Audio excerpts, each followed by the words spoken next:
Ready in court? Superior Court back in session.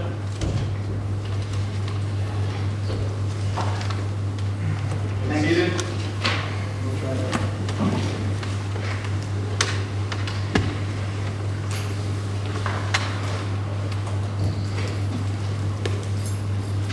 Thanks for reminding witness to have previously this morning. You are still under.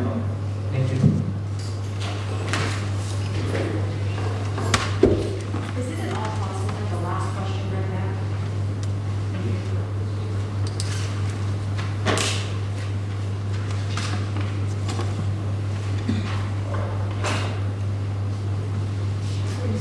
I'll read off the last question. Doctor, based upon the question that just happened, I want to direct your attention to Exhibit T, which we're just going to skip ahead based upon the judge's questions. Okay. Hearing on Exhibit T.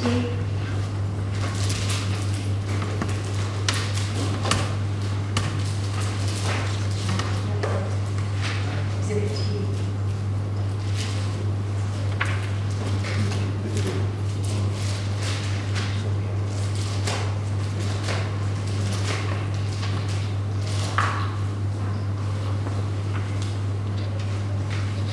Doctor, you have before you what is remarked as defendant's Exhibit T. Do you see that? I do. Does the judge have a copy? Thank you.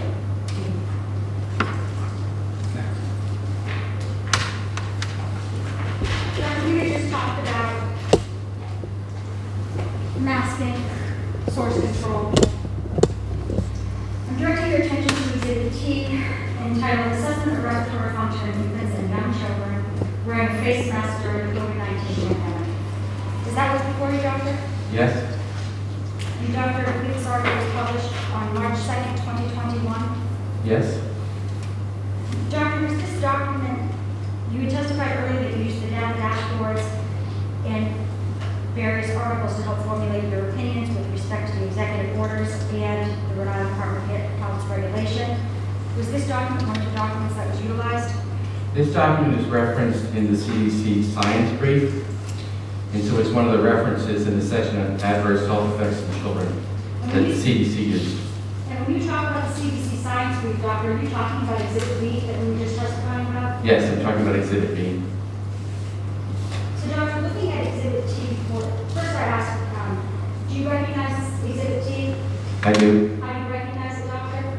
It's an article that I read. And Doctor, did you read this article in the ordinary course of your business at the Rhode Island Department of Health? I did. Your Honor, I asked for Exhibit T, you get it full? No objection to your letter. T is one. Thank you, Steve Full. I'm sorry, defendant Steve Full. Thank you. All right, Your Honor. Excuse me. All right, Dr. McDonald. You indicated that Exhibit T was referenced in Exhibit B. Is that accurate? Yes. Looking solely at Exhibit T, assessing the respiratory function of infants and young children. Can you please explain what information in Exhibit T you relied upon and help you formulate your opinions with respect to the executive order and the Rhode Island Department of Health regulation? So it's an article published in the Journal for the American Medical Association. And so what the authors were trying to answer is, the question they had was, face masks have been recommended, but they wanted to see if there's any adverse effects on children, where there's a problem with them inhaling oxygen, or is there any respiratory distress? That was the big question. So they looked at 47 infants and young children in Italy, and they had them wear a surgical mask for half an hour, and they noticed there weren't any adverse effects. So that they concluded that the use of surgical masks among children would be an effective strategy, especially when they considered that schools were opening. So it was a decent study. It looked at some children under the age of 2, and looked at kids up to the age of 12. And they looked at data from May through June of 2020. Doctor, you had just testified that face masks were recommended. Who were you referencing when you say that face masks were recommended for children? They are recommended by the Center for Disease Control and Prevention, and also by the American Academy of Pediatrics. If you know, as you stand here today, does the Center for Disease Control and the American Academy of Pediatrics recommend mask wearing in the K-12 setting? Yes, they still recommend that. Doctor, based upon your training, education, and experience, and your role as a public health official, can you offer an opinion to a reasonable degree of medical certainty as to whether or not mask wearing affects children and adults differently or the same?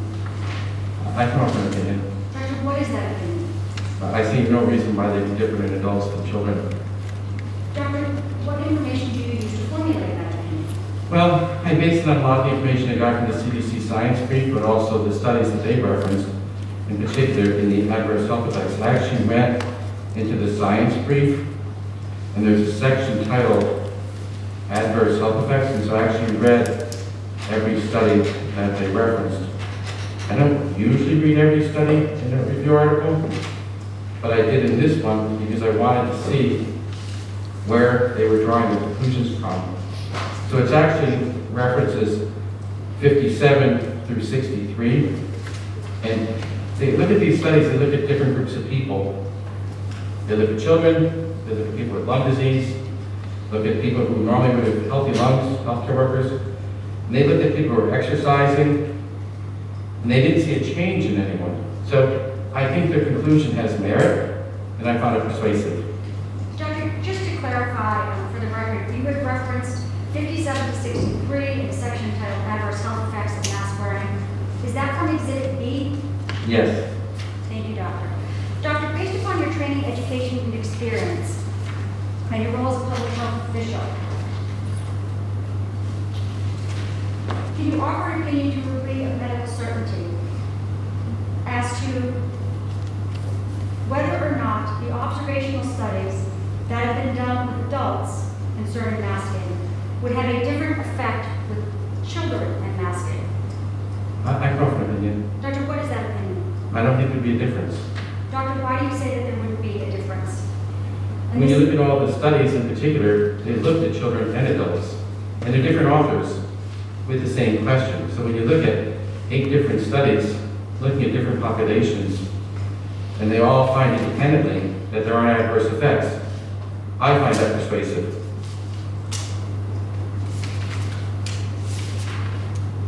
Thank you, Doctor. Right, I'm now going to go to Exhibit R, which is another science group. I'm just trying to find a copy. My computer's-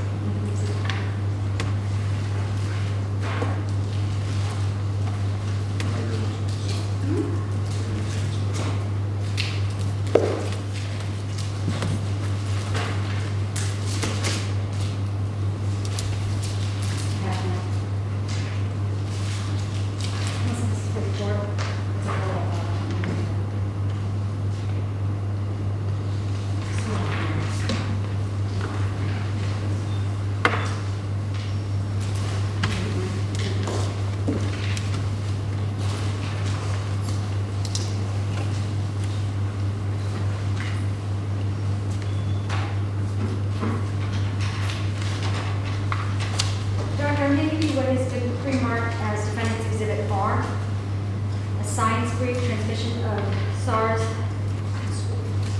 in K-12 schools and early care and educational programs. Do you see that, Doctor?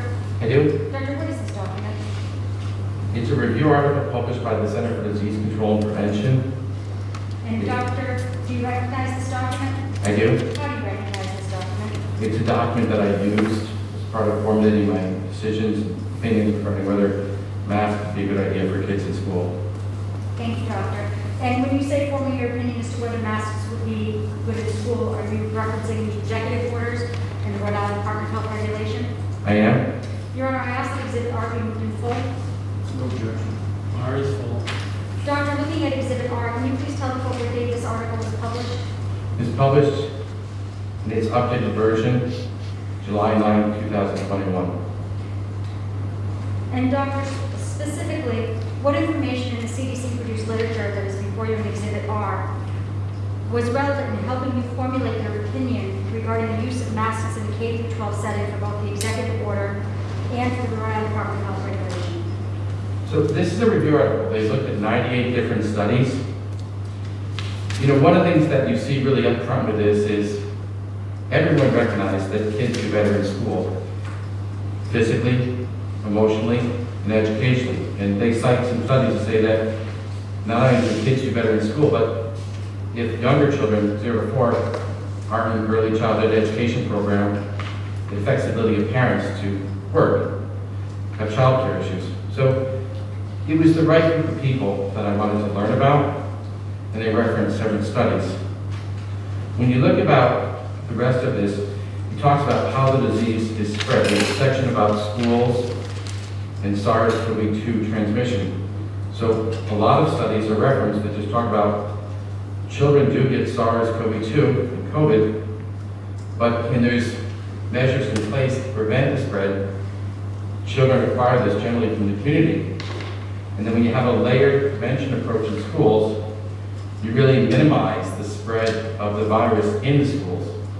There's another section to talk about, there's not just students in school, there's staff, teachers. And it's important to understand that there's studies that look at transmission in that regard well, and that when there's a layered prevention approach, you minimize transmission from the students to the teachers, and the teachers and the staff to the students. When you really get right down to it, what they concluded was it's really a layered prevention approach. And they talked about getting to what were their recommendations towards the end. And they list all the different strategies they would recommend, which is one, you should vaccinate everybody when they're eligible, but they recognize as long as people age 12 and older can be vaccinated. They recommended consistent correct use of masks. They recommended physical distancing, doing screening tests in schools, make sure we're working on ventilation, and other recommendations as well. So the conclusion is, you really can minimize the spread of SARS in schools in these early childhood education settings if you take this layered approach at prevention. And doctor, the layered approach to prevention is with respect to COVID-19, correct? That's correct. And the factors that are make up a layered approach to prevention are what? Well, they list them as, there's several different strategies listed. One is making sure those who are eligible for vaccination get vaccinated. The second one they mentioned is consistent and correct use of masks. The third one is physical distancing, screening and testing, in other words, screening testing, make sure the ventilation works well, hand washing, respiratory etiquette, make sure people stay home when they're sick, contact tracing, isolation, quarantine, and then routine cleaning of your building. Thank you, doctor. Doctor, I don't know which exhibits are before you now, but whatever you have, can you have that, please? And give them to Melissa.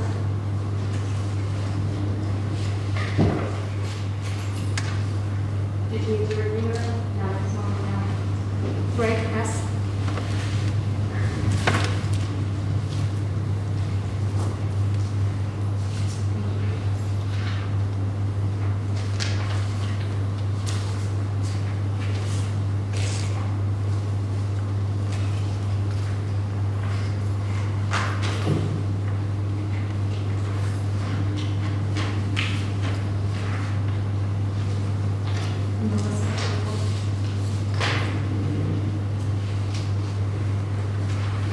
Doctor, you've been handed what is pre-marked as Defendant's Exhibit S. Doctor, what is this that you've been handed? So this is a publication from the Center for Disease Control and Prevention. It's Morbidity and Mortality Report. It's titled Outbreak of SARS-CoV-2 Infections, including COVID-19 vaccine breakthrough infections, associated with large public gatherings, Barnstable County, Massachusetts, July 2021. Doctor, do you recognize this document? I do. Doctor, how do you recognize this document? I read it. Your Honor, I ask that this exhibit be taken in full. At this point, you know, I'm trying not to proceed too much to move along here, but I have to object. I don't know what the relevance is. This was a study of the outbreak in Provincetown amongst adult, mostly homosexual men who had mostly been vaccinated, and apparently there was an outbreak of COVID even though they were vaccinated. What possible relevance does that have to mask kids in school and all that? That's exactly the relevance, Your Honor. If vaccinated people can still spread it, having people who are unvaccinated wearing masks helps prevent that spread. That's the whole point of these proceedings, is what steps are necessary to help protect the children. And if you're vaccinated and you can spread it, then we need to have masks on for children so that the unvaccinated children, those under 12, can't spread it. And it also affects the children's age group from 12 to 18, 53% who are vaccinated, but can still spread the disease in an academic setting, causing community spread. Before putting the article in as a full exhibit and having his conclusion already as in full evidence, when we build this, any expert opinion, in testimony first, and then with the exhibit in full at the end of the testimony. Your Honor, I'm sorry, but the ambulance or police car did not hear that. The court reserves, I'm making it full. Why don't you just build this testimony and then we can go back to whether it should be full. Doctor, with respect to Exhibit S, can you please explain, Doctor, put Exhibit S down, please. Doctor, I have it. I know you can't look at it right now, it's not in full. Okay, okay. So please look again, thank you. Doctor, with respect to Exhibit S regarding the outbreak of COVID-19 in Barnstable County, can you please tell us why that information was relevant to you in your position as a public health official? Yes. So it was relevant. This actually made the news. It was, That was, you asked a question, and that's when we had a question. Yes, this is the answer. Doctor, if you could explain. yes, so this made the news. It was a big story. Because after this article came out and got published, the director of the Center for Disease Control and Prevention made a change in recommendation, which was that even fully vaccinated people should be wearing masks. It was kind of a dramatic study because in Barnstable County, they actually had almost no cases of COVID right before July 3rd. So there were very low prevalence. I think there was maybe 3 cases the week before. They actually saw this escalate quite a bit though. I mean, like 469 cases over a 2-week period. And if I recall correctly, about 79% were in fully vaccinated people. And I think 5 people I recall were admitted to the hospital. 4 of them were fully vaccinated. So this was a study that got everyone's attention, and that's why it made the national news. Doctor, with respect to this study regarding mostly the vaccinated population in Massachusetts, can you offer an opinion to a reasonable degree of medical certainty based upon your training, education, and experience as to why the information in this article, Exhibit S, is relevant to a masking mandate in a K-12 setting? Can you offer an opinion with respect to that? Yes. What is that opinion, Doctor? So prior to this study, the recommendation was that fully vaccinated people did not need to wear a mask indoors. After this study, and because of this study, where fully vaccinated people were at these large indoor gatherings and outdoor gatherings, and so many got infected, since the Center for Disease Control and Prevention made a change based on this study that fully vaccinated people should be wearing a mask indoors, it was a very telling study because we know that some of the students who go to schools aged 12 to 18, 53% of them are vaccinated. Yet having them wear a mask still is in line with the CDC recommendations.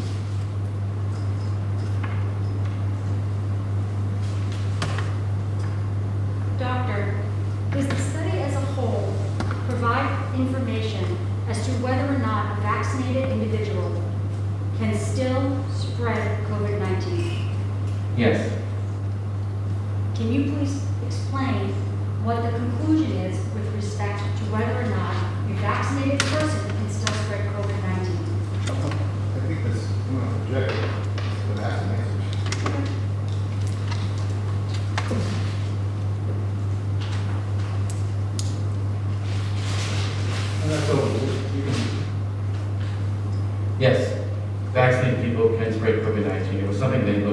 study, one of the things they pointed out is the cycle thresholds for people who were vaccinated and had COVID-19, people who were unvaccinated with COVID-19, their cycle threshold numbers weren't different. Doctor, how does this study specifically connect with the masking mandate in the K-12 setting? So one of the questions that we had to consider was, should we let students who are fully vaccinated not wear masks in school? That was a question we needed to answer.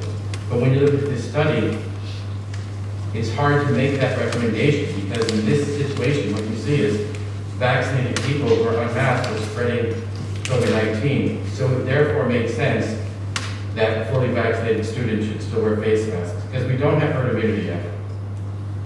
Your Honor, I ask that Exhibit S be moved in full now.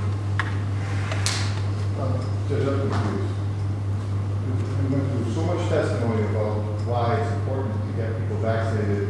Because kids are not vaccinated, they present a greater risk, and that's why we're masking. Now, we're saying vaccinations don't matter for the spreading COVID, so are we just throwing out all that prior evidence, that testimony from this expert, that unvaccinated, the reason you are masking kids in school is because they're unvaccinated? He just contradicted his own, all of his prior testimony. So pick a lane. Are we going to introduce S and throw everything else out, or keep everything else out and throw it S? I don't understand. Your Honor, COVID-19 is The world which Dr. McDonald and the governor has lived in for a few years has changed often. And here what it has, this Exhibit S shows a change in the way the CDC is going to treat masking. The doctor just testified that the relevance is the masking protocol changed by the CDC as a result of this.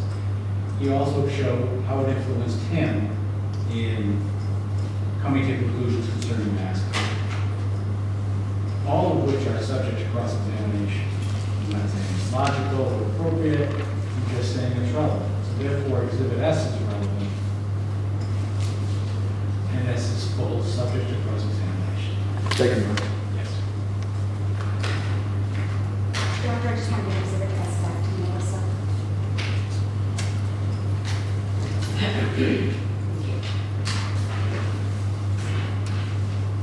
Doctor, prior to the study that was done with respect to Exhibit S, did you have an opinion to a reasonable degree of medical certainty as to whether or not a vaccinated individual should be wearing a mask to help prevent the spread of COVID-19? Yes, What was that opinion prior to the study? that fully vaccinated people did not need to wear masks. Then the study came out, Exhibit S.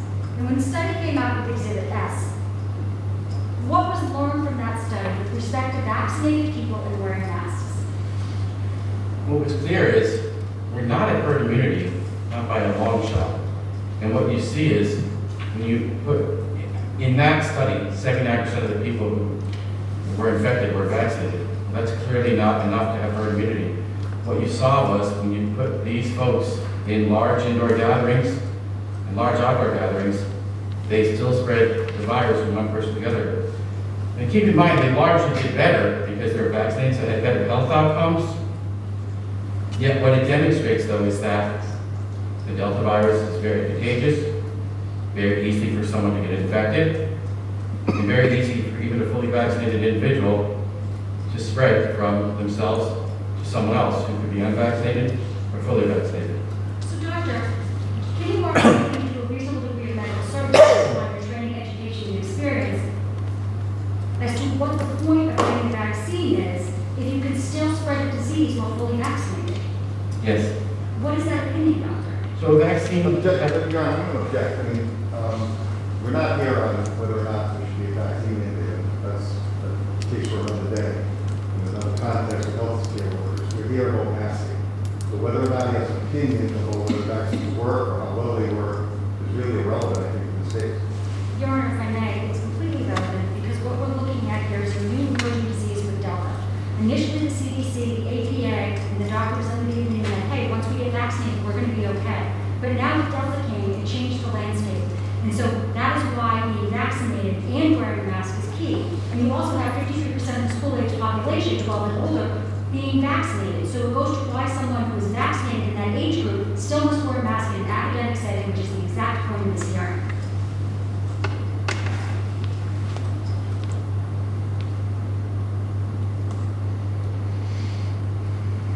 If I could offer a piece of proof, Your Honor, the doctor would testify. I'm trying to take what you gave me,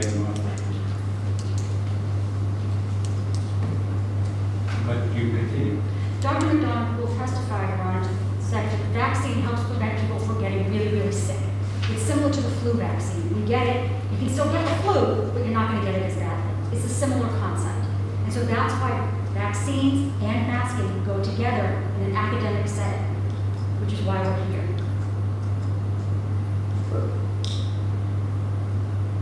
I thought the question was whether we have an opinion as to whether or not, why is it so a good idea to get the vaccine? Okay? We don't get the sick. Actually, I'd like a question like that, sorry.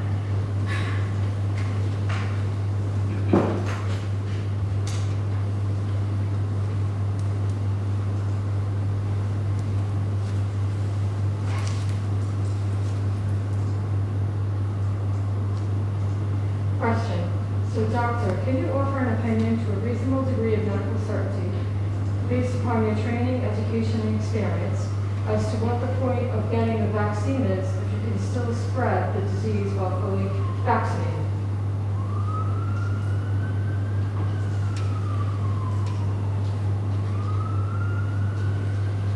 The objection sustained. Doctor, you testified earlier that approximately 53% of the K through 12, those over the age of 12 in the K through 12 setting are fully vaccinated. Yes. Doctor, based upon your training, education, and experience, can you offer an opinion to a reasonable degree of medical certainty as to whether or not students in a K through 12 setting over the age of 12 who are vaccinated can still spread COVID-19? Yes. What is that opinion, doctor? They can still spread COVID-19. Doctor, how do you know that children in a K through 12 setting over the age of 12 who are vaccinated can still spread COVID-19? Because the vaccine's really good at protecting people from dying and really good at ending up in the hospital, it's good at preventing that. It's also very good at preventing people from getting disease, but it's not 100%. No vaccine is. And we know that when people get infected with SARS-CoV-2, they're contagious and they can spread it from one person to the other. So therefore, we know that students who are fully vaccinated could spread from themselves to someone else. I'm going to strike. The answer was why you think vaccines are good, which was just objective to and sustained. The question was whether children who are vaccinated in school can still spread COVID. His answer doesn't match up with the question. He tried to answer the previous question about why vaccines are a good idea. The simple question was, can children ages 12 to 17 or 18 in school who are vaccinated still spread COVID? Simple yes or no answer to that. Now, I believe there was a follow-up question to that. I'm sorry, could you repeat that? I believe there was a follow-up question to that. There was, he did answer a bit, and he went on with the answer stands. Motion strikes denied. Dr. McDonald, we talked at length about masking, preventative measures, how masks work. I'd like to direct your attention now to an allegation in the complaint. Are you aware? Have you reviewed the complaint in this case? I did. One of the issues in this case, and plaintiff's counsel will correct me if I'm wrong, is whether or not parents can make their own decisions as to whether or not their children should be masked when going into an academic setting. Does that sound familiar to you? Yes. Based upon your training, education, and experience, can you offer an opinion to a reasonable degree of medical certainty as to whether or not all children in a K through 12 setting, regardless of vaccination status, should be masked or not? Yes. Doctor, what is that opinion? That all students should be wearing a mask in K-12 settings. Doctor, can you please explain the basis for your opinion that all children should be wearing a mask in the K through 12 setting? Objection to your honor, he's explained that many times over the last few days in his testimony. You have to go over it again? Your Honor, he did not explain the fact that many of the parents want to be able to make decisions to whether or not children can wear masks. The issue stems from the fact that masks really protect the public at large, not just the wearer. That was the question. He's already testified to that. You're correct. I thought you were getting into the parents now. And I'm with you, Your Honor. I apologize. Thank you.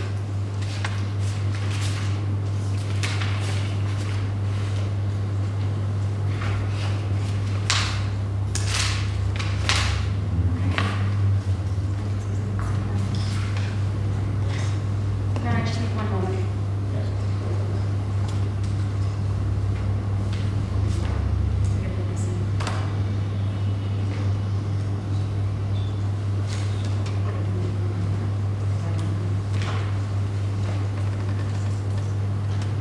Melissa?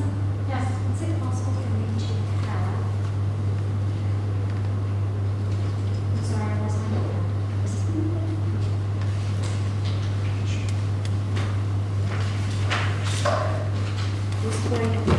I'm sorry, Your Honor, misplaced note. Because you have two.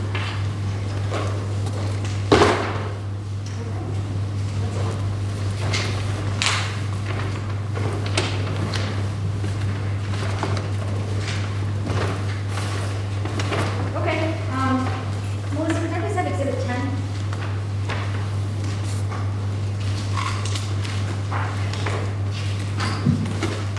Okay, my phone's crossing there, we have this one. Okay, Melissa, let me just get them all for you at once.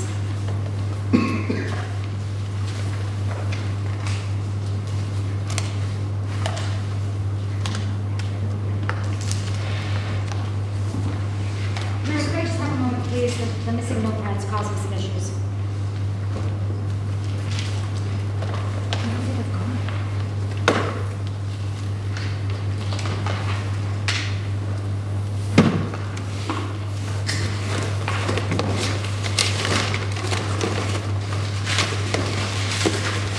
Ooh, thank you, my kid. Listen, yes. 8, 10, 15, 23, and 25.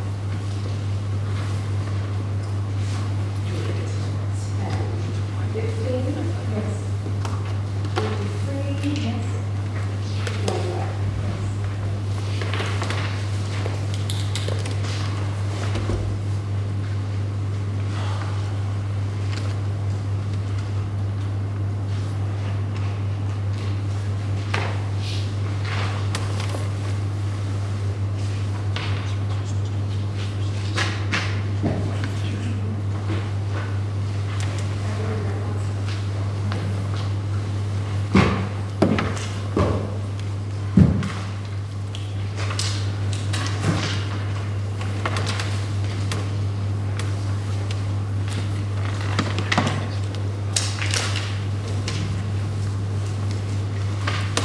Okay, guys, you just Can inherited. we try opening the window for a moment? See if we can hear ourselves.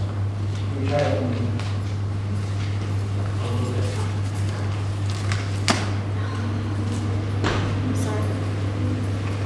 We're on the bus.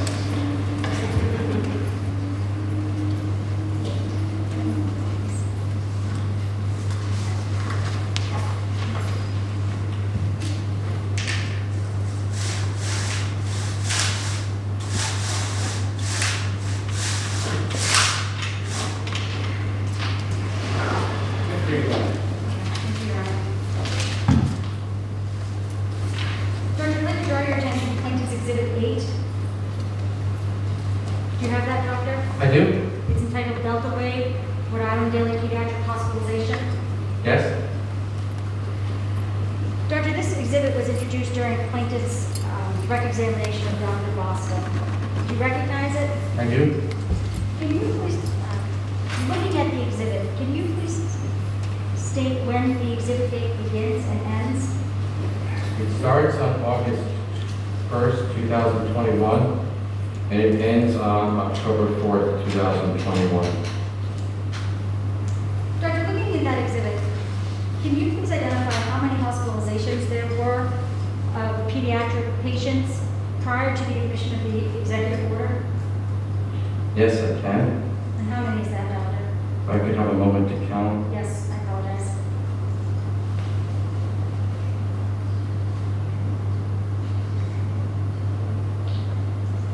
So including up to August 19th, there's 19. And Doctor, how about after August 19th? How many admissions were there? Okay.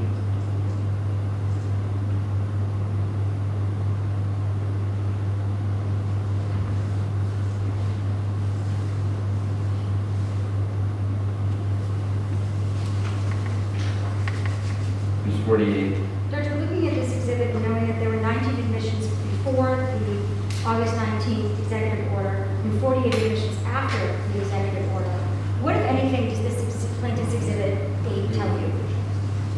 It's talking about the number of children who were admitted to a hospital. Objection, Your Honor. Just, I want to be clear, I'm sorry I didn't get the question. These are not new admissions, these are existing admissions. So I don't know that, I don't want the witness to be misinterpreted when he should already know as a health director. These are the daily census. How many patients are actually in the hospital on a given day? So they're not 19 cases prior to August 19th and 48 cases after. That's not what this document represents, and the witness should know this.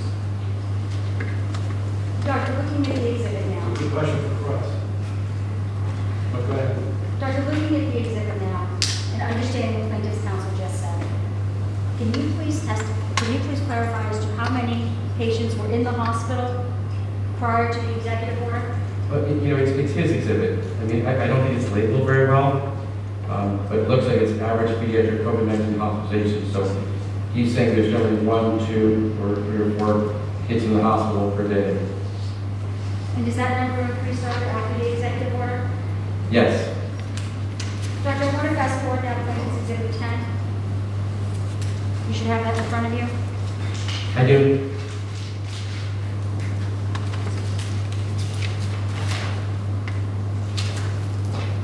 Actually, Doctor, let's fast forward to plaintiff's exhibit 23. You should also have that in front of you. 20 what? I'm sorry, 23? Three, yes, 23.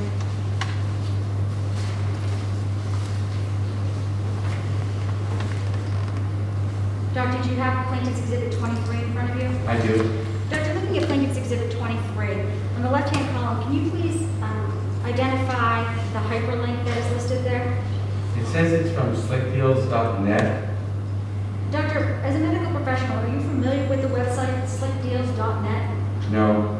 Doctor, as a medical professional, do you currently receive your medical literature from a website titled slickdeals.net? No.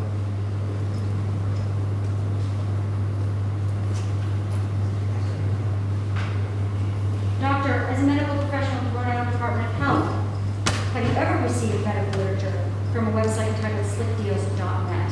No.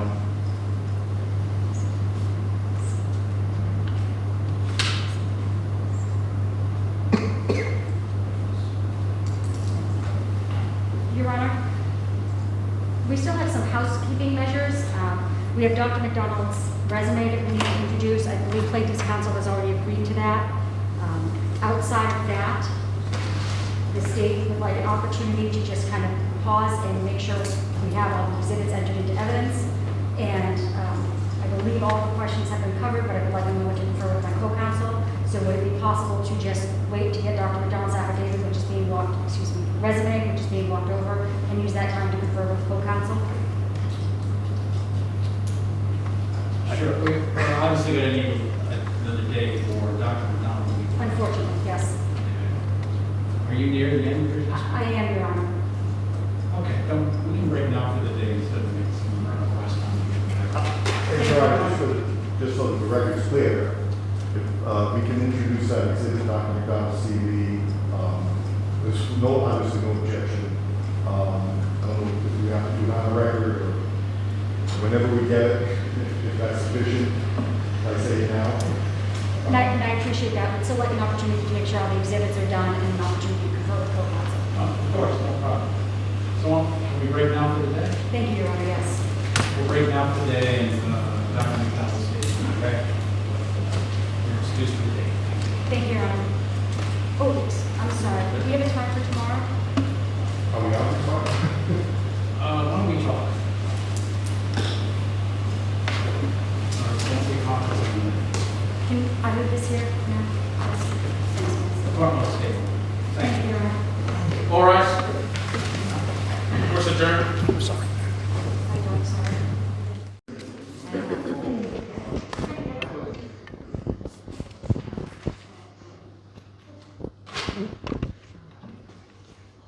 Superior Court's back in session.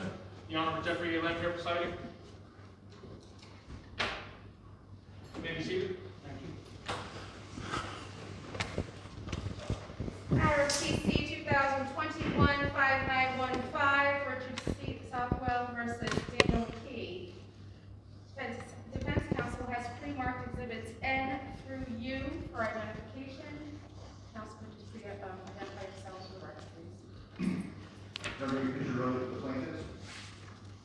Percentage testing for defendants. Michael Gill for the defense. Thank you. Okay, so Dr. McDonald, I believe, was on the stand last time, finishing up his direct. Correct. We'll return to that. Yes, Your Honor. Back up.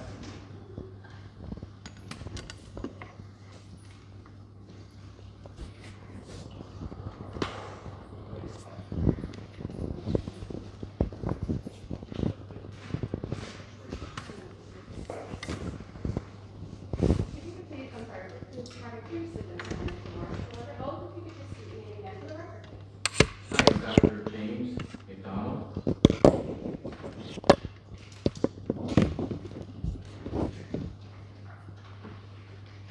Ready when you are. Thank you, Your Honor. Good afternoon, Doctor.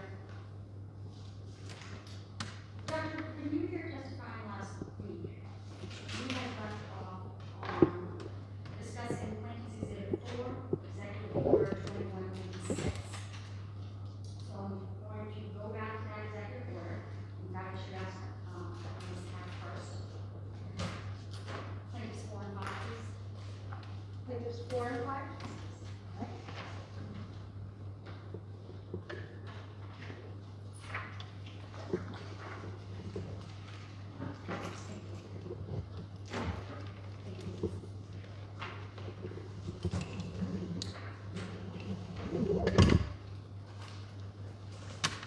Dr. Just to confirm, you have in front of you what is marked as entered evidence Plaintiff's Exhibit 4 and Plaintiff's Exhibit 5, which is Executive Order 2187 and Executive Order 2186. Is that accurate?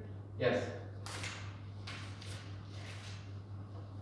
So I'm focusing your attention now back to Executive Order 2186, which is in full as Plaintiff's Exhibit 4, which is where we left off. You have it? I have it right now. Okay, thank you, Doctor.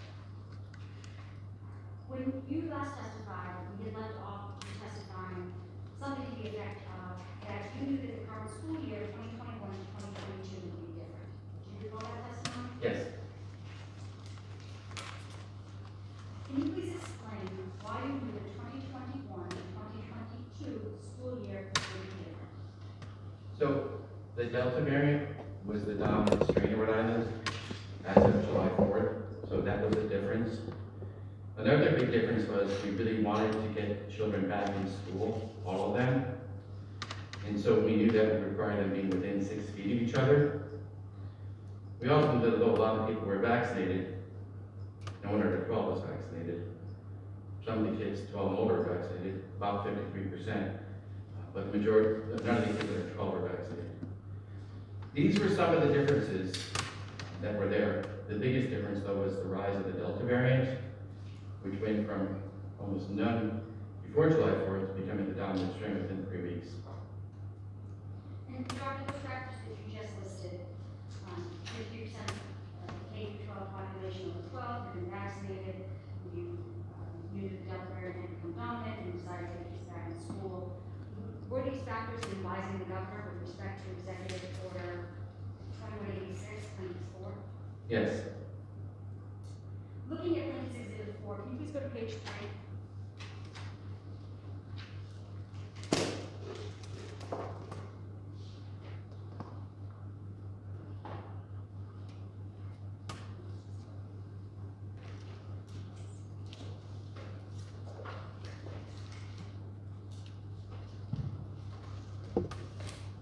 Direct your attention to Exhibit 4, page 3. Can you please read the second paragraph of the line?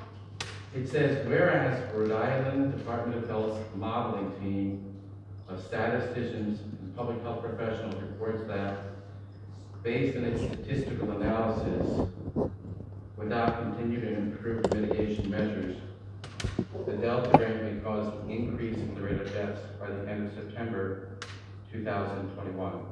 Now, I'd like to break down this paragraph. What does the phrase modeling team of statisticians and public health professionals mean? It refers to people who work with us at the Rhode Island Department of Health, where people who are trained in epidemiology, trained in statistics, who do run predictive models based on information we have, what they think is going to happen, other sources based on how many cases they think they're going to have in the future, how many hospitalizations they think we're going to have, how many deaths we're going to have, so we can do appropriate planning based on that. And do you rely on the information that's provided by the modeling team of statisticians when formulating your opinions? Yes, it's some of the information I rely on. Doctor, you talked about the modeling team of statisticians creating an actual model. And the purpose of that model is what? Well, it's so we can predict, to some degree, how many people we expect to have cases, in other words, be infected with COVID-19, how many people we think are going to end up in the hospital, so we can plan how the hospitals are going to do during all this, and whether or not we needed to open our alternate hospital site. We also want to plan how many deaths we think we're going to have. It's things like that that we factor in. We also factor in known cases, how many people are vaccinated, how many people are infected. There's other variables that are used as well. And Doctor, that paragraph that we read aloud from the executive order contains the language, continue to improve mitigation strategies. Do you see that? I do. And what were the continued and improved mitigation measures that were referenced in that executive order? You know? Well, so this refers to strategies like masking in schools, recommending maskings for everyone else, particularly in indoor settings. It also refers to other mitigation measures we did, like more deployment of monoclonal antibody treatments, which is an intravenous infusion that people can use to be treated for COVID. It also refers to other mitigation strategies we have, like alerting the public and businesses about the increase in cases, so people can make some decisions to decrease the spread. Nick, is there a source of information that the general public can use that contains the statistical models that you're referencing? Well, everything that I referred to, almost everything that's on our COVID data dashboard, is on the Department of Health website. We have a COVID data website. I mean, I call it a COVID data dashboard, but the majority of that information is publicly available on our COVID data website. Doctor, I'm going to talk to you now about the data dashboards.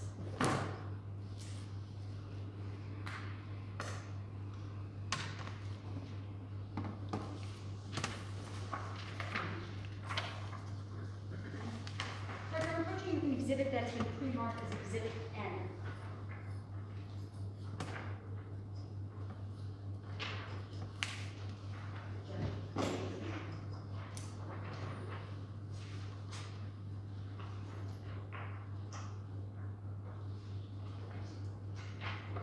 Doctor, you just referenced the data dashboard. Could you please identify the document that you have before you, which is marked as Exhibit N for identification? Yeah, so Exhibit N is the June 30th, 2021 Rhode Island COVID-19 response data dashboard, and it's an excerpt of some relevant pages from it. There looks to be about 6 or 7 pages of that report. There's 22 pages in the entire report. This looks like about 6 or 7 pages. And Doctor, you previously testified that this is some of the information that you, the Rhode Island Department of Health, utilizes in helping to formulate your opinions with respect to the COVID-19 pandemic. Yes, that's correct. This is some of the information we use. Your Honor? I asked that Exhibit N be moved in full, and I have a series of other exhibits that go with that. No objection. And is full. And Your Honor, we also have exhibits O, P, and Q, which is the excerpts from the data dashboards, which the doctor will be testifying about next. They've all been pre-marked.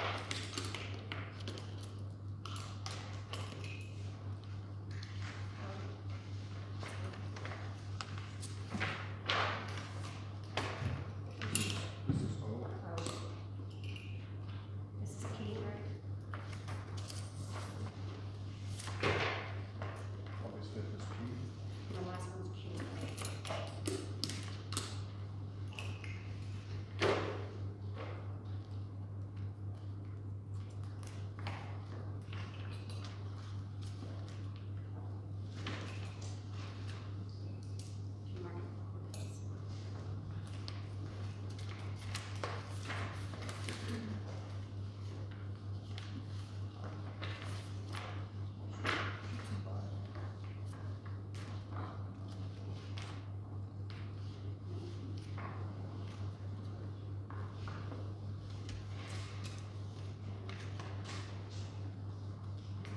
I'm going to give you what's been pre-marked as exhibits Q and P.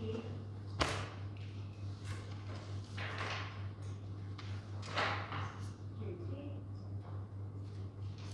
This is a copy of the report.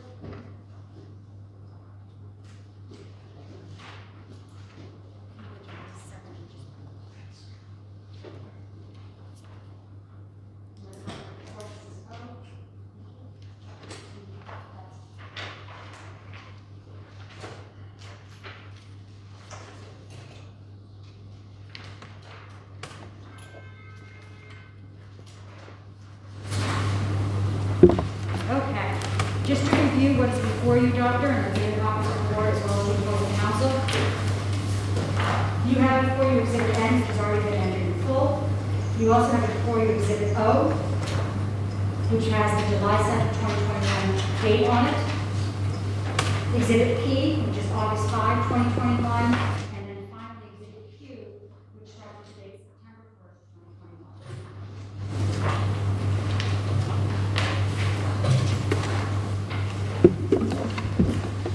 You have all those, Doctor? I do. John, you've already identified Exhibit N as being excerpts from the June 30th, 2021 dashboards. Can you please now look at Exhibit O?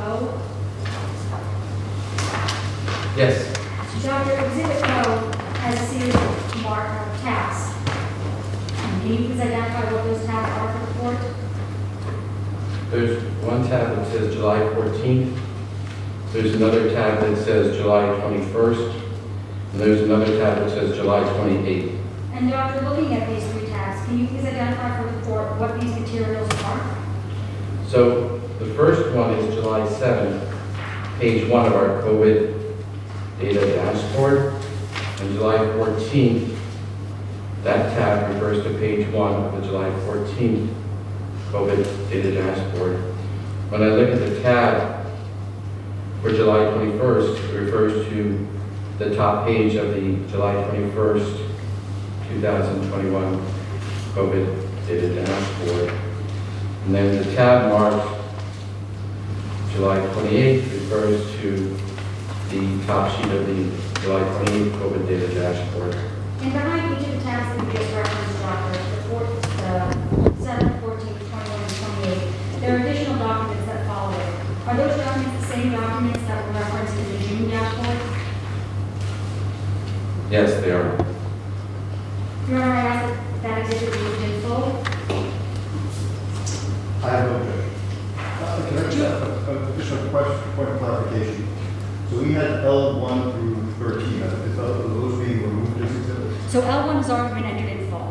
But with respect to L8 and L9, those have not been entered into full. And Your Honor, what we did at the office is we just culled the key pages from all L1s and broke them down into months. So you have June, July, August, and September, and instead of carrying in 22 pages per date, it just has usually 4 or 5 or 6 pages per date, the same materials. Okay, just to be clear, so other than L1, L2 through 12, 13 are not, They are not in full at this time, no. And I don't intend on putting them in full because it's this. because it's this. No objection. And Greg, with that said, is there an objection to P or Q, or do you want me to go through them all? No objection. Okay, thank you.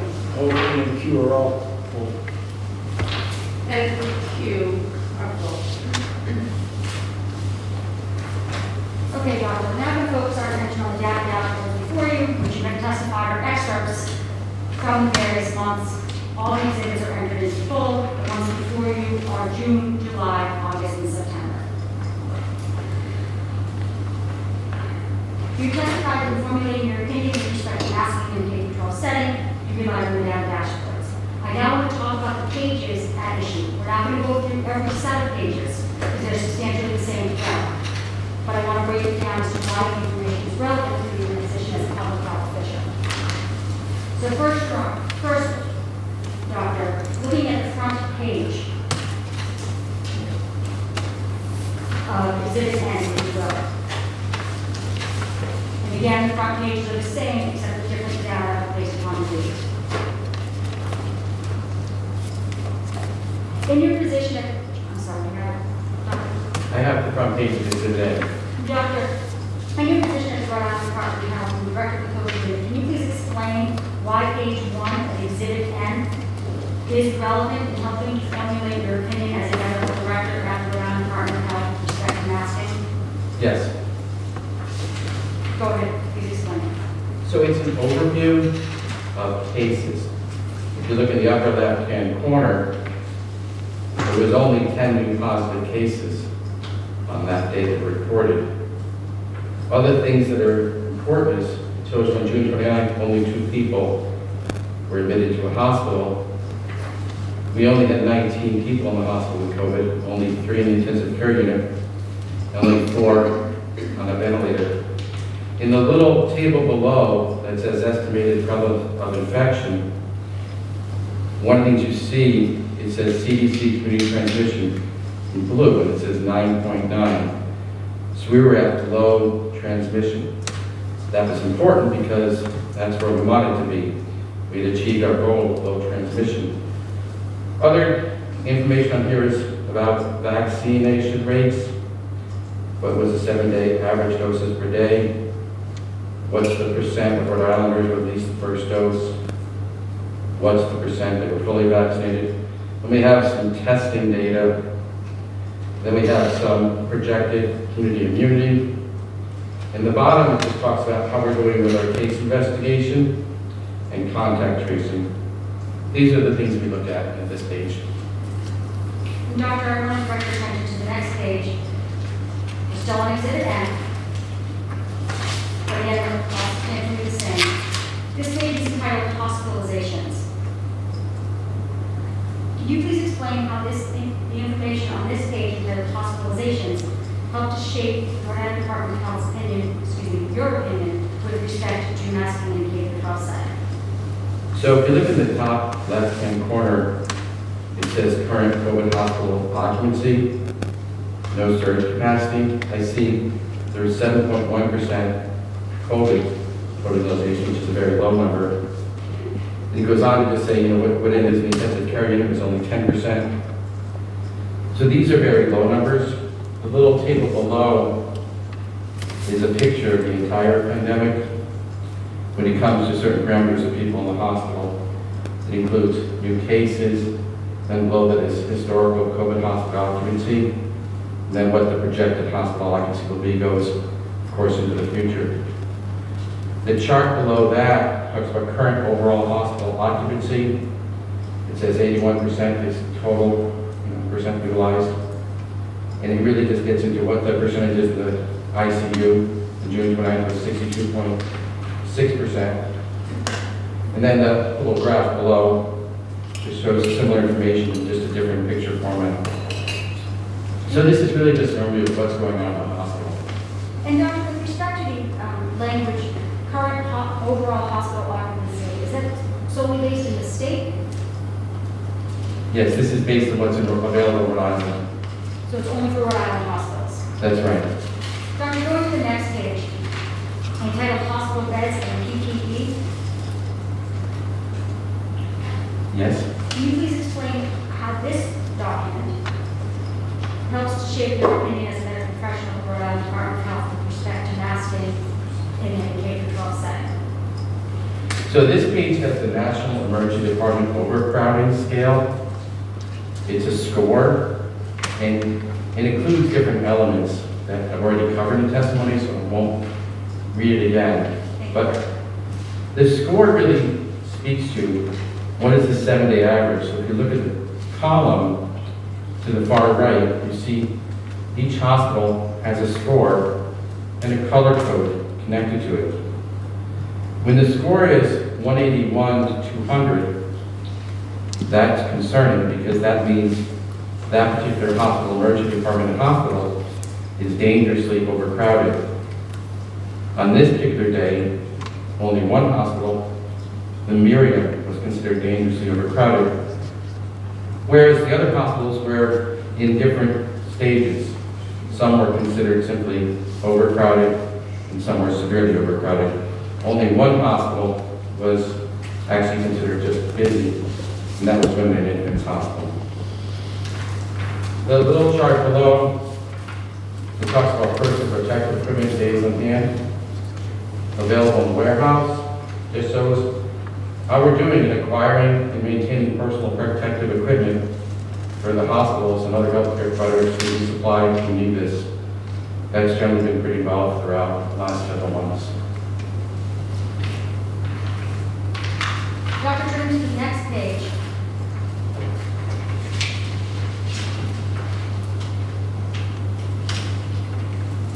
Dr. Can you read this page from the top log, please? I don't want to say it wrong. Yes, so this page is entitled Monoclonal Antibody Treatments. Can you please explain how this information helps to shape your opinion on masking in K-12 settings?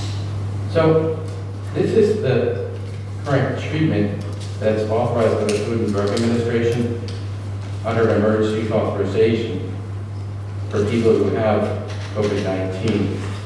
At least I should say for certain eligible patients. In this column, you see how many doses we've administered since January 17, 2021, which is 2,408. In the previous week, there was less than 5 doses administered. And what I do is look at the trend over time to see if we're treating enough people. And then below, it says, what age group of people are getting the monoclonal antibodies, and then what was the eligible reason. So the chart at the bottom says they had more than one reason, or they might have been older than 65, or there was some other indication, but they simply had underlying conditions. Part of the emergency use authorization granted by the Food and Drug Administration was, it wasn't intended to be used as an intravenous infusion for everybody with COVID-19, but it was meant to be used for those who were higher risk. Part of why this is important is we want to keep people out of the hospital. So we knew if we could increase monoclonal antibody treatments, we'd be more likely to keep people out of the hospital, at least for reasons due to COVID. So that's how we used it. When you look at the far left, it says cumulative doses by drug types in January 17. You'll see 3 drugs I mentioned there. There's BAMLAN, Ivimab. Then there's a second called BAMLAN, Ivimab, and Adexevimab. And then there's another one called Casirivimab and Imdevimab. So these are 3 different. Yeah, it's denied, but they're written on exhibit and the third page, so she may be able to pick up the spelling. Thank you. Pretty hard to figure out. It is hard to figure out. These are 3 different monoclonal antibodies. 2 of them are made by Lilly, other one's made by Regeneron. So we just keep track of how many doses are used by each manufacturer. Part of why that's important is the top one there, BAMLAN Ivimab, was shown not to have significant activity against the Delta variant. So we directed healthcare providers around to stop using that alone and just to use the combination product of the other 2 substances. So that one wasn't used after Delta became dominant for that. Thank you, Doctor. Going to the second to last page. in June 30th subset exhibit N, entitled Cases by Age Group. Can you please explain how the information provided on this sheet helps shape your opinion as a public health official in the state of Rhode Island with respect to masking in K through 12 setting? Yeah, so this page, which is cases by age group, it just shows for the week, in this case, June 20th to June 26th, the age group in the left-hand column, and then cases per 100,000 per week in the right-hand column. You see, for example, in people age 19 to 24, there were 27 cases per 100,000 per week, whereas if you look at people age 5 to 9, there was only 13 cases per 100,000 per week. So you get an idea of that week in particular, what was the prevalence? In other words, how many cases are we seeing? What I'm looking for with this is there one particular age group where there's more cases than I would expect to see? And I'm always particularly looking for, is it in vaccinated age groups or unvaccinated age groups? In this particular week, really didn't see much prevalence in the younger kids. You know, age 0 to 9, it wasn't that common. But when you see it's a little bit higher in the other kids, in the older populations, but still it's pretty low during this time. Again, this is the end of June. When you look at the bottom chart, it just shows share of cases by age group per week. There's really three charts here that just show the data kind of in similar ways. The chart on top, which says cases per 100,000 by age group week, takes us from February and brings us all the way through to June. Gives an idea of how the trend's going with cases by various ages. When you just look at the overall trend, you see it was going down in every age group. And when you really see by the end of June, it's really every age group was seeing a very significant decrease. And it's most notable if you compare it back to February, for example. You know, you just see, wow, the 19 to 24 age group had 545 cases per 100,000 per week. You know, that's a lot of cases, but you see now it's 27 cases per 100,000 per week. So this is nice because you can kind of see how we're trending with all different age groups. What I look for too in this over trends is there an age group that's breaking out, having more cases? Because it might mean we need to do something differently to address that age group. And Dr. Now, just to go to the last sheet, which is entitled K through 12 and School Age Trends. Can you please explain how this piece from the data dashboard helps you with Rhode Island Department of Health formulate an opinion with respect to masking in K through 12 setting? Yeah, so this is the chart that shows us the cases that are in the age group of kindergartner through 12th grade. And you look for trends. In the upper right-hand corner, there's a little box that says K-12 cases, most recent per week, public and private schools. You see there's only 14 new student cases. 9 of those cases were people who were in person or in a hybrid style learning environment. 3 were students who were remote, and 2 who were still pending data on that. When you look at the chart on top, this talks about student cases, and it goes back to September of 2020, and brings us all the way through to the end of June. We can see how many cases are in based on where the student is and what their setting is. The chart below is about the staff at a school. So this just means not just the teachers, but everyone else who works at the school. And we see where the cases are they in school during the likely infectious period, in other words, 2 days before. Then there's another group that we look at in school during the likely exposure period, 14 days before, and then were they remote? That's the orange dot. In other words, were they not in school at all? So when we look at data like this, what we're trying to just sort of discern a little bit is not only how many cases are in this age group, but where are they getting their cases from to some degree? Although we get that from case investigation and contact tracing, a little bit of this too reflects like where are the people working in the cases.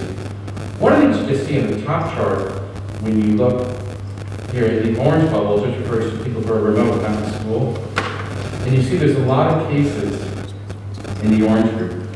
That just refers to the community transmission.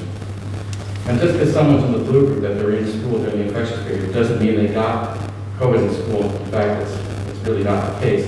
But still, community transmission is what drives transmission in schools. In other words, kids tend to get COVID when they're outside the community as opposed to in schools.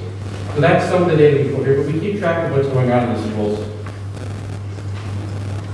Thank you, Doctor. I'm looking at the dashboard excerpts that you have in front of me, and in front of you actually, exhibit N. Is it fair to say, and I don't know what you know, that the trend is in the right direction by the June 30th, 2021 dashboard? Oh yeah, I mean, we were doing pretty well. The only thing I was a little concerned about in June was we still saw a little bit of emergency department overcrowding, but it was manageable at this point. So that was the only thing that I took note of around that time. Otherwise, things were heading in the right direction. Okay, Doctor. I want you to put exhibit N aside, and you can just put it down. We're going to have to go back to it. I now want you to look at exhibit O, which is the March in full, which covers the month of July. Okay. Doctor, I want to direct your attention, again, there are 3 tabs. I want to direct your attention to the tab that's marked 728.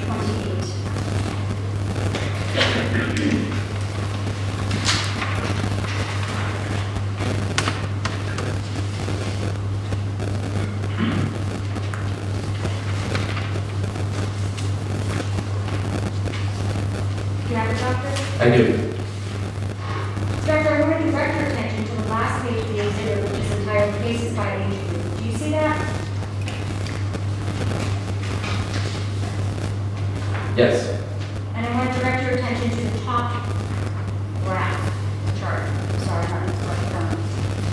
Could you please explain, looking at the top chart, what is the status of COVID-19 cases in July of 2021?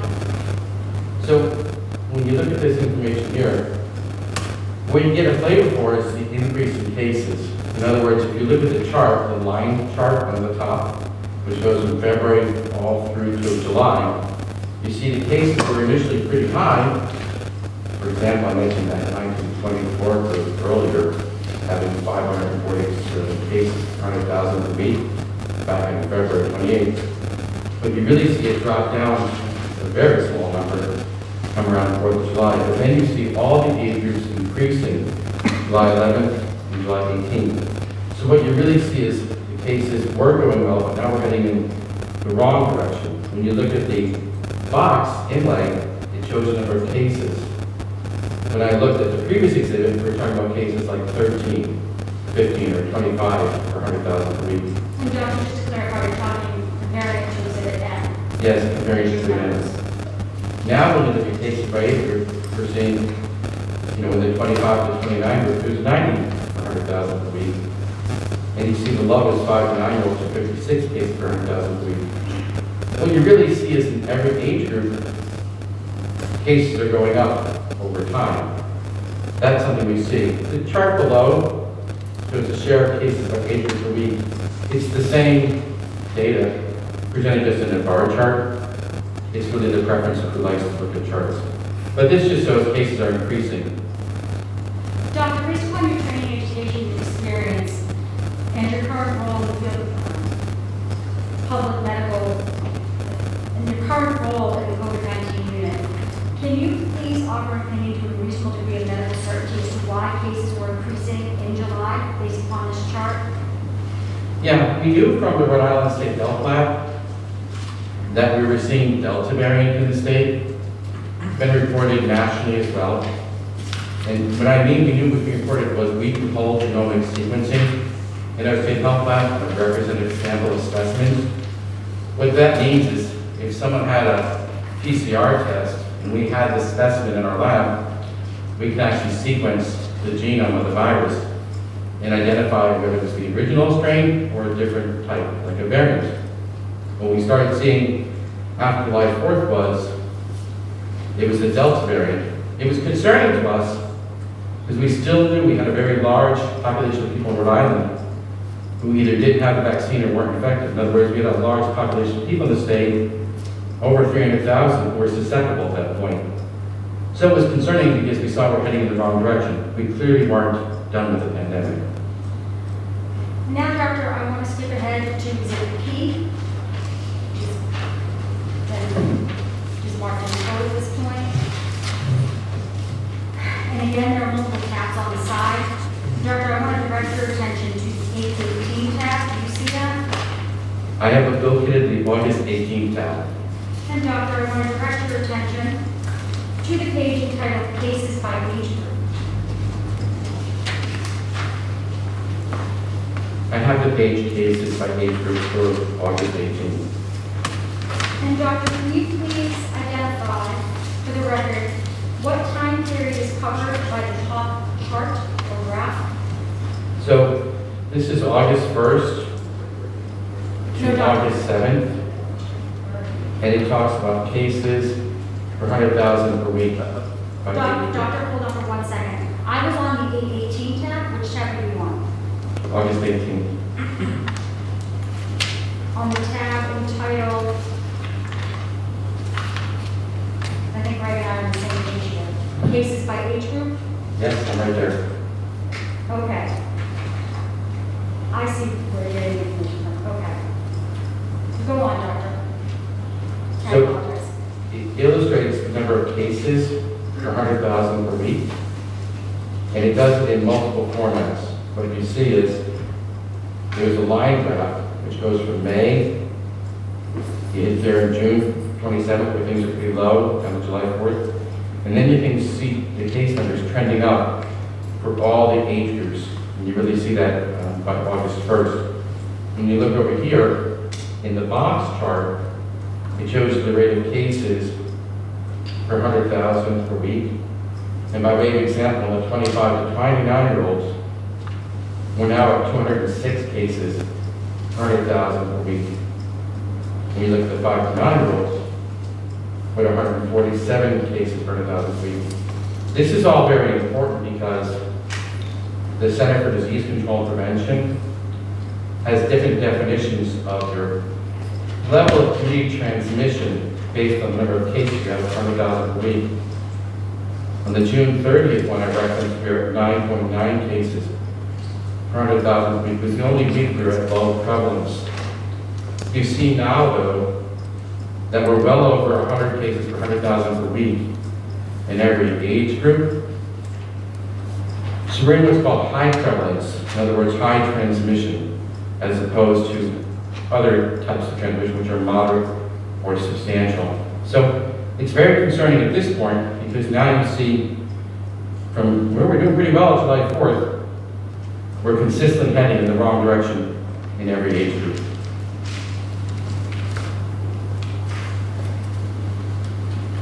Doctor, I now want to direct your attention to the 8-9 tab of Exhibit P. And I specifically want to direct your attention to the third page entitled Hospital Beds and PPE.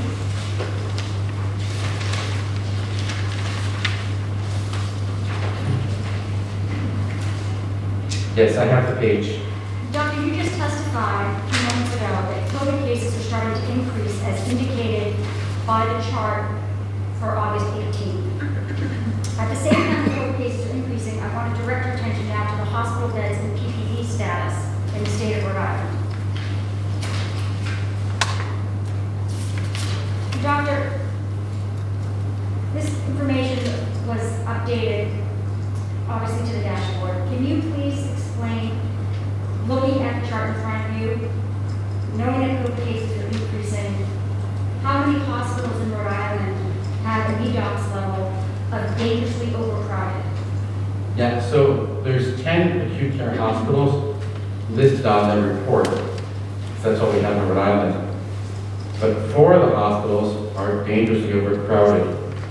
And they're the Miriam, Kent, you see that for Roger Williams, and you see it for Western Hospital.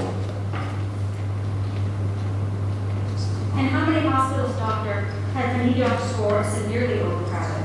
So when you look at that number, which is numbered between 141 and 180, you can see that there's 3 hospitals that fall into that category of severely overcrowded. It's Rhode Island Hospital, and it also includes Fatima, and it also includes South County Hospital.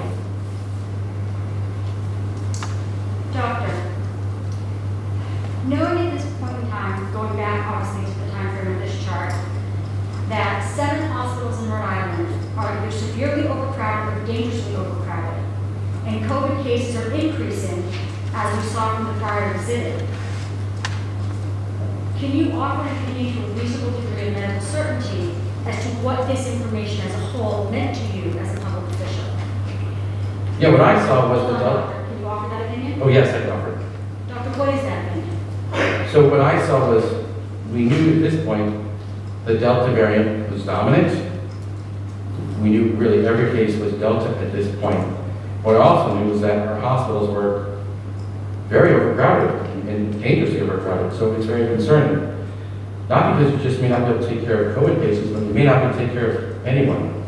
And this becomes a problem, not just for hospital capacity, for the well-being of the patient, but not the least of which is the well-being of the hospital staff as well. So this is very concerning information to me. It made us really concerned, and that's part of what prompted us to approach the governor about a new state of emergency. Which goes into a new state of emergency was entered into on August 19th, which has already been marked as a full exhibit. And this information that is before you was this used to help advise the governor with respect to hospitals are dangerously overcrowded or severely overcrowded and COVID increasing cases. Yes. And doctor, as a practical matter, and I apologize if you said this already, what does it mean to a Rhode Island citizen if a local hospital is severely overcrowded or dangerously overcrowded? Well, it means they might be waiting a long time for care. It also may mean they may not get care. But really what the worst part of it is if a hospital is dangerously overcrowded, they're on diversion. What diversion means is if someone had a big enough problem they need to be in an ambulance has to call the hospital ahead of time and let them know they're coming. But if a hospital's on diversion, that means the ambulance has to go to a different hospital. So the ambulance may not be going to the nearest hospital, may be going to the only hospital that will accept the patient. When hospitals are on diversion, it creates a threat for everybody who needs ambulance services. When you have multiple hospitals on diversion, it really gums up the entire system. Because now you have this precious resource, an ambulance, driving a patient farther than they need to, so it ties up that resource. But then the patient might be getting care at a hospital that wasn't appropriate for them. Thank you, doctor. Now, doctor, we specifically focused on several tabs when we just provided your last round of testimony. With that said, Exhibit N, all the tabs, there's only one. Exhibit O, all of the tabs. And Exhibit P, all of the tabs. Was all of that information used by you in your role as a director of the COVID-19 unit and helping to advise the governor? Yes. Doctor, we're going back now. We're going back now to the executive order. Do you still have that in front of you?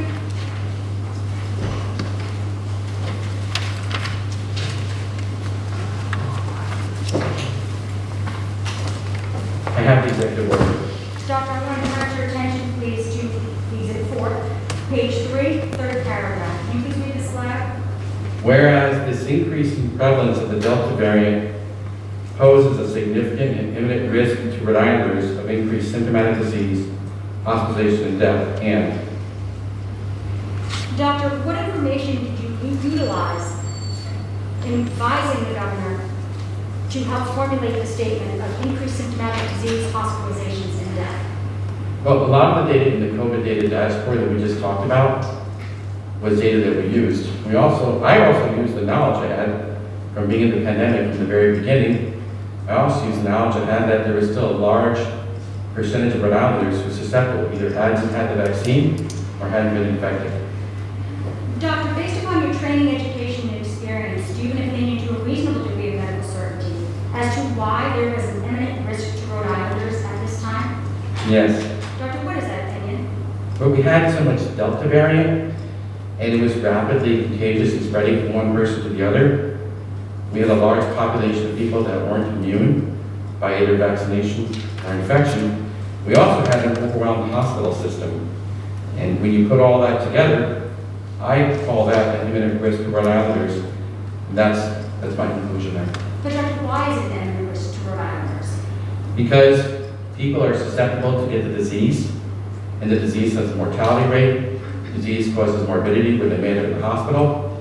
And then since the hospital system is overwhelmed, people may not be able to get the care they need at our emergency departments and our hospitals. That's why.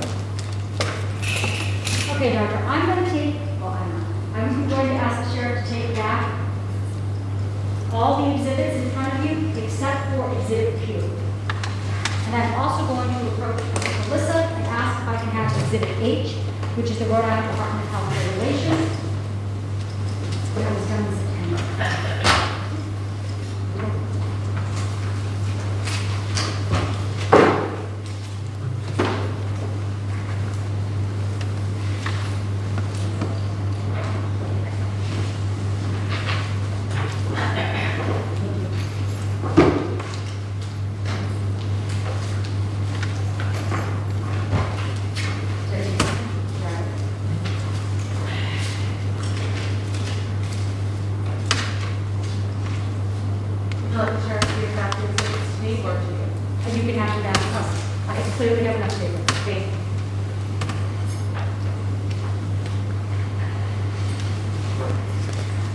Doctor, do you have before you Exhibit H? You do not, because I gave it to you. Sorry.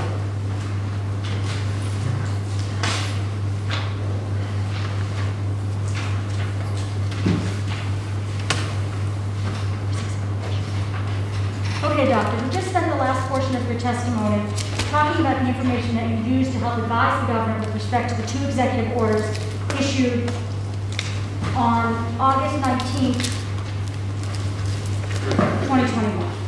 I now want to direct your attention to the Rhode Island Department of Health regulation that was issued on September 23rd, 2021, which is pre-marked, which is entered in full as Exhibit H. You have that? I have it. You should also have before you Exhibit Q. Do you have Q? I have that too. And Doctor, just to clarify for the court, Exhibit Q has a series of tabs, and you please identify the tabs that are on Exhibit Q. There's a tab for September 2nd, September 9th, September 16th, September 21st, September 23rd, and September 30th. Thank you, Doctor. Focusing now with respect to the Department of Health regulation that was issued on September 23rd, 2001. Were you involved in creating this regulation, Exhibit H?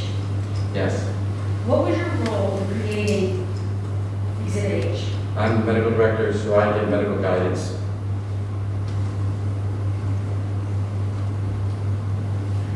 In providing medical guidance with respect to Exhibit H, did you continue to rely on the data dashboards that we had previously discussed? Yes, this was some of the information that we relied on. Looking at the data dashboards, and Melissa, I'm sorry I made a mistake. I need August back.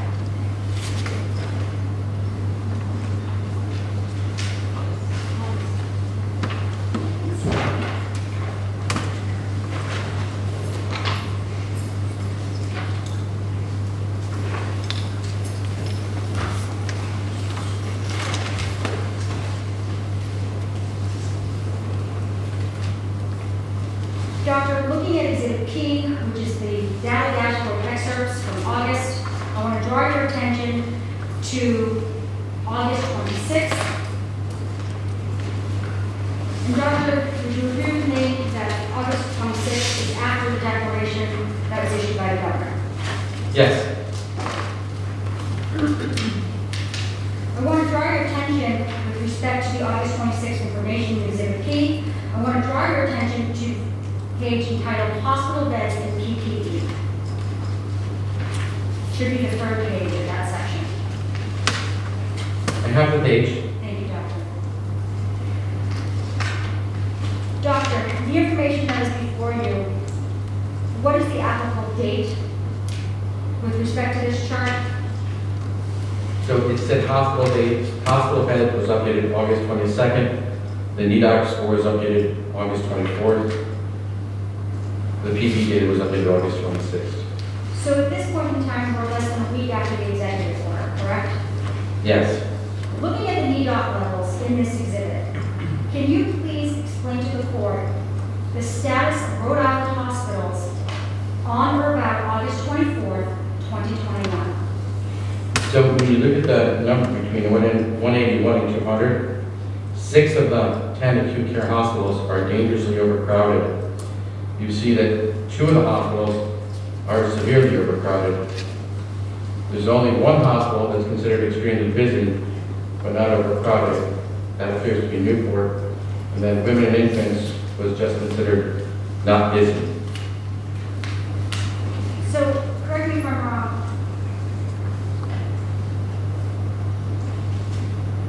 Does that mean that 8 Rhode Island hospitals were either labeled with a NEDOC score of severely overcrowded or dangerously overcrowded?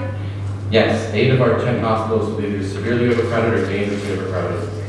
Now, Doctor, I want to direct your attention to the last page of this exhibit. It has the entitled cases by age group.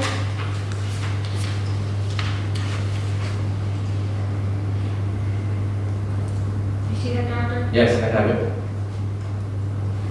So at this point in time, knowing that 8 of our hospitals in Rhode Island are severely overcrowded or dangerously overcrowded, what is the status of COVID-19 cases by age group according to this chart? Well, we're still in high prevalence according to the Center for Disease Control Standard for Community Transmission. What you really see is the age groups, which are represented here, are still largely increasing. The 30 to 39 group, for example, now has 262 cases per 100,000 per week. And the lowest number in that group is 10 to 14-year-olds. That 208 cases per 100,000 per week. When you look at the trend over time, though, when you go back to July 4th, when things are really quite good, you actually just see as you move to the right, it just keeps getting higher and higher. So we're clearly still heading in the wrong direction. Now, Doctor, at this point in time, we have 8 hospitals that are severely overcrowded or dangerously overcrowded. We have a high prevalence of transmission in the state of Rhode Island. Do you know whether or not schools are open on August 25th? I don't know for sure. I don't think they were open, but I can't be 100% sure. But even if the schools were open on August 25th, it would have been the beginning of the school year. Objection, that's speculative, for the record, pretty clear, schools didn't open until after Labor Day this year, so I think it was September 8th. That's I'm not sure about when they opened, but the objection is sustained. Doctor, now we're going to fast forward to September 2nd, Exhibit Q.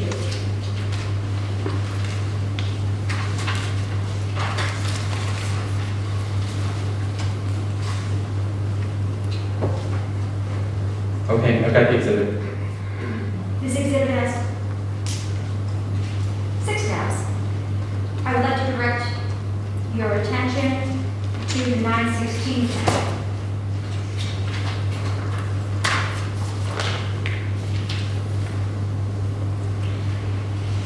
And specifically with respect to the 916 tab, I want to direct your attention to the hospital details page.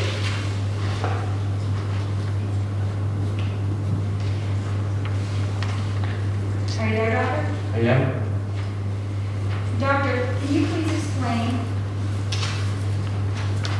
looking at the sheet that is in front of you entitled Hospital Details, how many hospitals in Rhode Island are at a severely overcrowded or dangerously overcrowded level on or about September 15th, 2021? So 7 hospitals are dangerously overcrowded, and 1 hospital is overcrowded. The other 2 are either not busy or just extremely busy.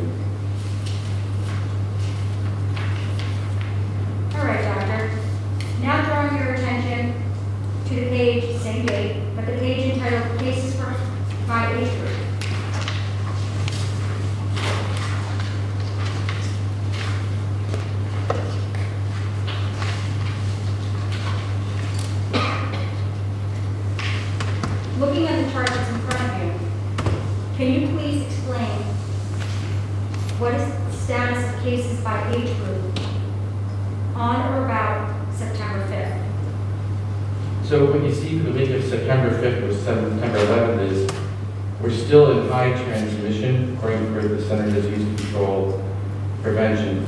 But the age group cases have shifted. In the 5 to 9-year-old group, we're now 303 cases, 100,000 per week. When you go down to the lowest prevalence, the 15 to 18-year-olds, we're at 224 cases, 100,000 per week. When you look at the chart to the right, the overall trend is overall cases are generally increasing. There's one age group where cases seem to be going down, but all the other ones are either the same or going up, heading in the wrong direction. And Doctor, based upon your training, education, and experience, and your role with Rhode Island Department of Health, can you offer me to a reasonable degree of medical certainty what the information means when you were looking at cases by age group and hospital details? So it was clear that the hospital system was overwhelmed. It's also clear that the cases we have for Delta are increasing, Delta COVID that is. And so what you see is the pandemic's getting worse in Rhode Island, and the healthcare system is really buckling at the seams and not able to handle the capacity. So it's a very dangerous time in the state. This is when we're actively exploring opening up the alternate hospital site in Cranston and trying to recruit staff to operate that staff and site and get that working. Doctor, I only focused on 2 data dashboards with respect to the September 23rd regulation passed by the Rhode Island Department of Health and Exhibit H. Did you use all of the data dashboards to help shape your opinion on why the Rhode Island Department, on Rhode Island Department of Health issuing a regulation regarding masking mandates in the K-12 setting? We used all the dashboards, and we used other information too. Doctor, I want to talk about the other information that you used. If we could take those exhibits away from you, please.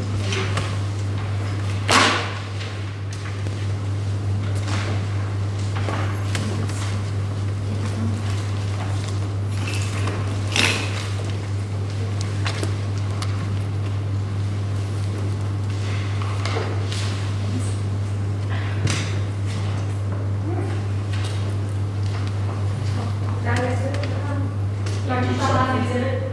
Do you want the exhibit H? Yeah, please.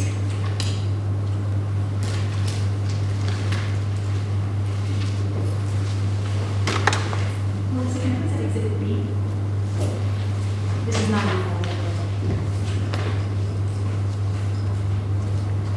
You say D as in boy? B is in boy, it's not.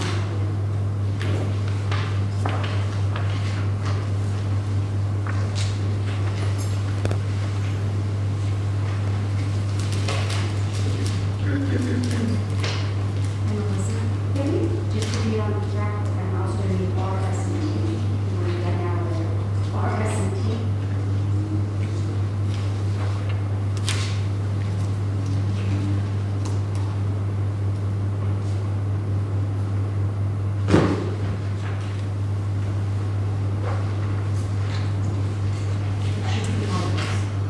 What's that? Yes, none of those. I'm sorry. No, okay. Kind of.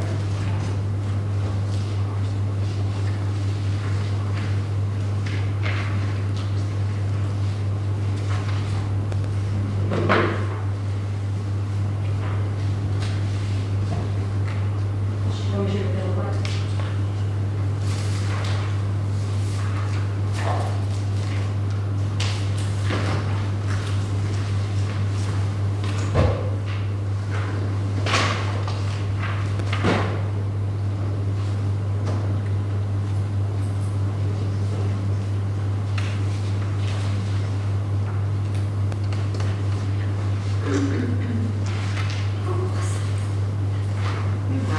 I do. I'm sorry, it's okay.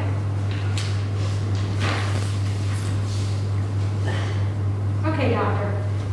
You testified that in your role at the Rhode Island Department of Health, you relied on the data dashboards. You also testified that you relied on other materials to help formulate your opinions. In front of you is a document that is marked as Exhibit B. It is entitled Science Brief. Do you see that, Doctor? Yes. And can you,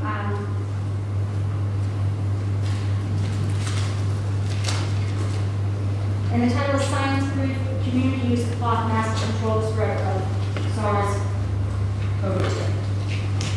Yes, that is correct. You previously testified that you relied on this document in helping you formulate your opinion with respect to masking. Do you remember that testimony? Yes, I do.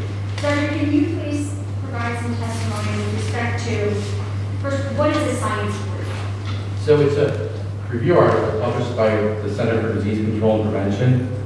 And what we have here is they've looked at 65 different articles published in scientific journals.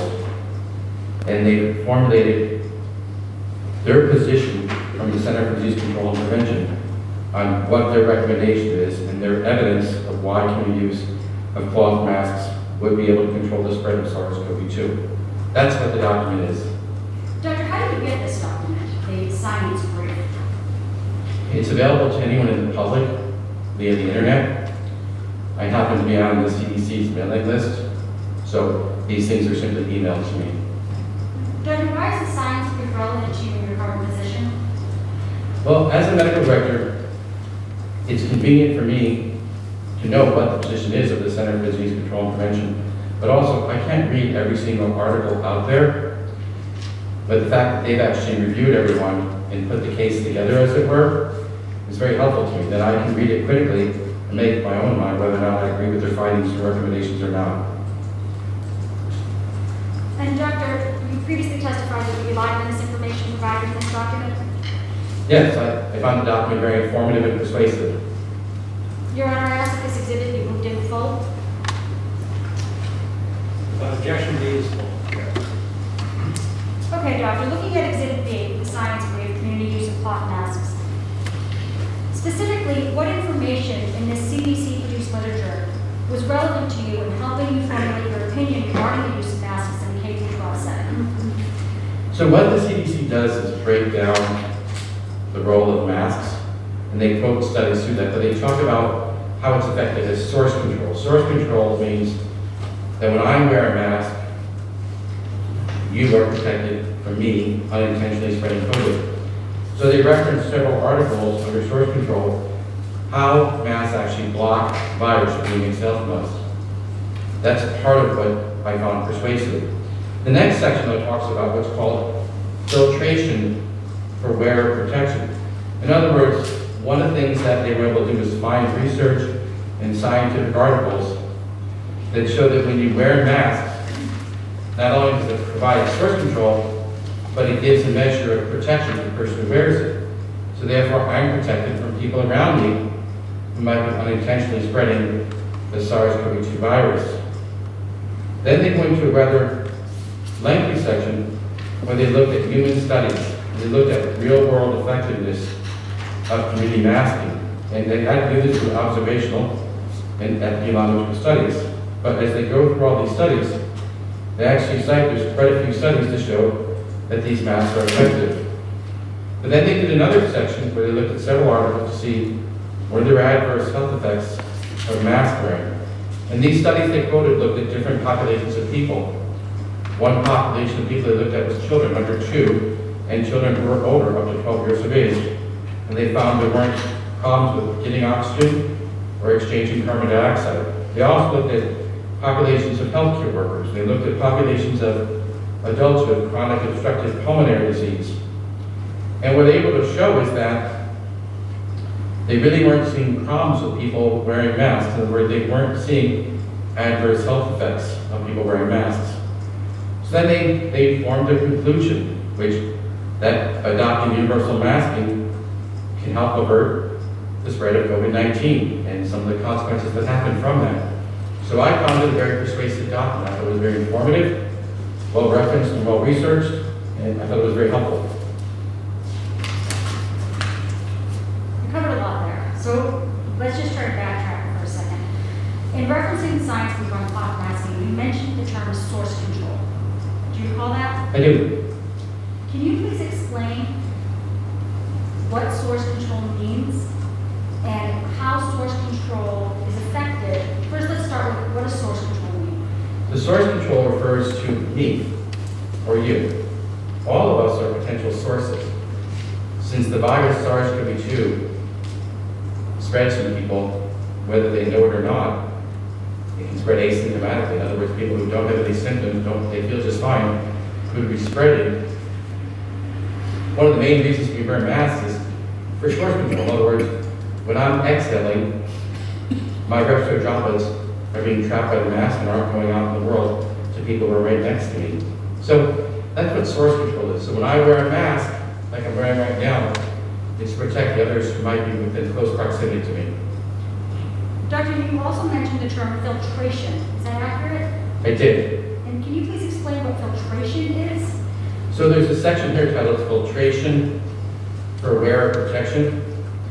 There's a recognition that when people wear a mask, not only is it effective at preventing our own respiratory droplets and viral particles from coming out of ourselves, but it protects us from viral particles coming through the mask. So that's a filtration effect. So in other words, when I'm out walking in public, if I happen to be in close proximity to another individual, if they weren't wearing a mask, I would still have a measure of protection. And that's what filtration protection refers to. So in other words, this mask serves multiple purposes. It protects others from myself, but also protects me from other people as well. Doctor, with respect to the filtration aspect of how masking helps to protect the public, you had indicated that it prevents particles from getting into your mask. Do you recall that? I do. Do you have an opinion to a reasonable degree of medical certainty based upon your training, education, and experience as to whether or not the filtration process prevents oxygen from getting into your mask? I have an opinion about that. Doctor, what is your opinion with respect to that? These masks don't prevent oxygen from getting into your body. Doctor, how do you know that? Well, it's actually been studied. And if you go into the other part of the paper, it talks about that, adverse health effects. But one of the things we also know is just my own training and experience from the practice of medicine. Surgeons have been using masks in operating rooms since 1910. They've been widely available for over 100 years. So we know that surgeons use these things in operating on people for very lengthy periods of time. We've been using these in healthcare for over a century. So not only do we trust the literature that's cited in the adverse health effects of mask wearing, I also trust my own experience, just the knowledge of my profession, that we've been using these in common everyday practice. But have you used them in everyday practice for a period of 6 or 7 hours straight? So people do use these in everyday practice. Surgeons in particular have prolonged operations, and they do wear them for a prolonged period of time. Some of the studies looked at people wearing these for a prolonged period of time as well. So these studies, because I didn't find any in the one that you were looking at. So I'd have to break down each individual study, but they go into various lengths of time where they were looked based on various ages of people here. I was looking at the chart on the bottom, and I think the hairdressers, for example, I thought they said they were wearing it for 15 minutes each. I didn't see any children, but perhaps I'm wrong if you want to comment. Well, the one on the theater Roosevelt was another one where they're wearing it for prolonged periods of time. And these studies in particular are actually showing their effectiveness. In other words, if you look at the paragraph above where it says adverse health effects of mask wearing, that's where I would look. There's no chart for that. I read the studies there. But I guess I just rely back on just common sense. We've been wearing these for over a century. We do them for a prolonged period of time. But where it talks about no change in oxygen, begins that sentence by saying studies of healthy hospital workers, older adults, and adults with COPD reported no change in oxygen or carbon dioxide. Those weren't really concerned with the mask. Well, these are the groups that were studied. And they're studied for a prolonged period of time. Although I looked at every one of the studies, I don't remember exactly how long they were studied for, but it was a prolonged duration of time. And they're published in peer-reviewed journals. So I think they have scientific and medical belief. Okay, thank you. Doctor, based upon the questioning that just happened, I want to direct your attention to Exhibit T. We're just going to skip ahead based upon the judge's questions. T is in Thomas. I don't, do I have? Well, you did, but not marked, so. I'm sorry, Council, can I take a break now just so we can start the waiting here? Sure. We'll be back, we'll be back. All rise. What's the recess? So do you see the cover of that document, so I can share this in council? Okay, or that one, I think. Leave that one. Oh, the cord is twisted, you can't fix it. It's this one. Oh, sorry. Excuse me. Not the one or the floor, right? I'm sorry, what? So the other one, That's T. I'm gonna keep that here. T is the. Try that one. You want to treat that left or R and S. No, and I also have the doctor's resume, which I haven't marked yet. okay. You gave me a bunch. Last time. These are two. I'll show you. Do you have R and S? You don't have it here. Well, so you not, Yeah, the little ones, no, little ones up. It was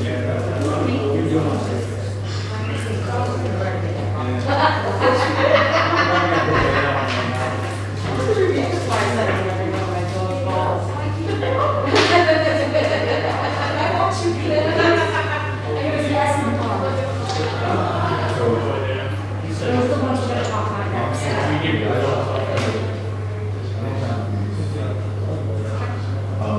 so but you're saying you might introduce these, the rest of them?